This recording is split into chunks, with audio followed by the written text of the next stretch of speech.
مساء الخير حبايبي، عاملين ايه؟ يا رب دايما تكونوا بخير. معانا اكله جميله النهارده وسريعه جدا ولذيذه ومكوناتها بسيطه كده. زي ما انتوا شايفين، بطاطس وبصلايه وقطعه فحم. طب ايه علاقه قطعه الفحم بالاكله بتاعتنا؟ هنعرف دلوقتي في الفيديو. اول حاجه، انا دلوقتي اخدت قطعه الفحم ورحت حطيتها على البوتاجاز، يعني ولعت عليها كده على البوتاجاز. ومعايا هنا البطاطس، قشرتها وغسلتها وهقطعها، بس تكون صوابع سميكة شوية، يعني ما تكونش رقيقة قوي عشان انا مش عايزاها ناشفة. انا عايزة الصوابع تكون سميكة كده وتكون طرية. طبعا الكمية اللي انت عايزاها هتزودي بطاطس بقى، هتقللي على حسب الكمية اللي انت عايزاها. ومعايا هنا بصلاية بس كده. دي مكونات الأكلة بتاعتنا. معانا كمان نص حزمة بقدونس. هنشوف دلوقتي هنعمل ايه الخطوات. هقطع البطاطس كده واغسلها كويس قوي، وهروح بقى على البوتاجاز عشان احمرها. حاطه طاسه هنا فيها زيت كده يسخن على البوتاجاز، وشايفين الفحمه هنا انا ولعت عليها هيت من قبل كمان ما ابدا في تقطيع البطاطس، عشان انا عايزه الفحمه تستوي حلو. يعني ما تخلوش الفحمه ان هي كده بس، إن اول ما نيجي نولعها ان هي تعمل دخان كده وخلاص. لا، عايزاها تستوي تبقى صافيه كده. هنا على ما البطاطس بتاعتنا كده تتحمر، حمرها عادي يعني تحمير كده عادي. هنا معايا البصلايه، دي بصلايه كده وسط. هقشرها واغسلها كويس قوي، وبعدين هقطعها ناعم. يعني هقطعها كده بالسكينه كده على ايديا كده، بس هفرمها ناعم، يعني هقطعها كده تقطيع ناعم.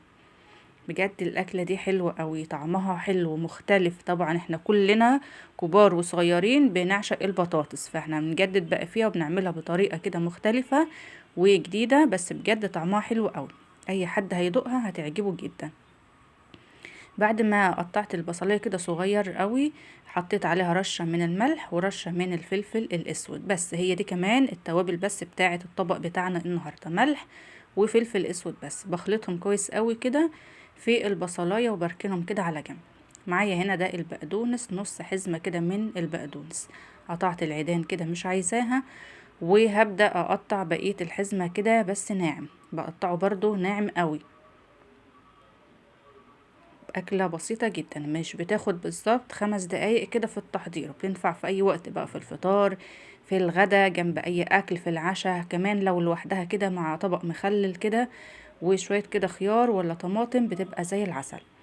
هنا كانت البطاطس معايا اتحمرت، في البطاطس كمان صفرة كده وحلوة. وبعد ما حطيتها بقى في طبق كده غويط، ونزلت عليها البصل اللي انا مقطعاه والبقدونس، وهبدأ اقلبهم كده اخلطهم مع بعض. عشان كده قلت لكم مش عايزة البطاطس تكون صوابع رفيعة عشان ما تنشفش، عايزاها تكون تخينة كده. وهسويها عادي، احمرها عادي، بس الصوابع التخينة بتكون يعني طرية شوية عشان تتغلف معايا بالخلطة الحلوة دي. هحط البصل والبقدونس على حسب طبعا الكمية، ممكن تزودي تقللي. بس عايزة اقول لكم ان هي ريحتها كده كمان من قبل الفحمة حلوة قوي. بعد كده جبت الفحمة بعد ما استوت كده معايا، وحطيت عليها نقطتين زيت، وبغطي عليها بس لمدة دقيقة كده واحدة. يعني عشان كنت كده بقول لكم الفحم عايزاها تستوي حلو قوي، عشان انا مش عايزه دخان كتير وخلاص، ما تبقاش ان هي دخان. لا، انا عايزه نكهه الفحم. فتحطوها كده على النار من بدري لغايه ما تستوي على نار وتلاقوها بقت اي حمرة كده وصافيه، عشان اخد بس نكهه الفحم.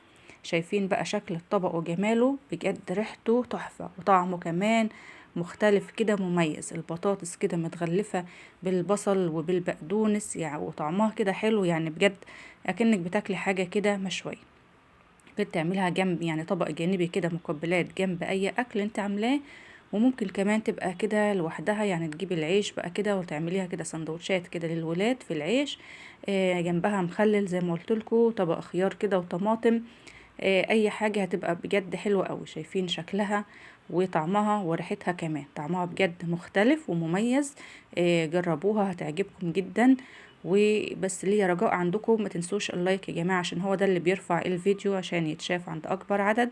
وكومنت حلو من تعليقاتكم الجميلة اللي بجد بتفرحني وتسعدني. واشوفكم على خير في فيديو جديد ان شاء الله.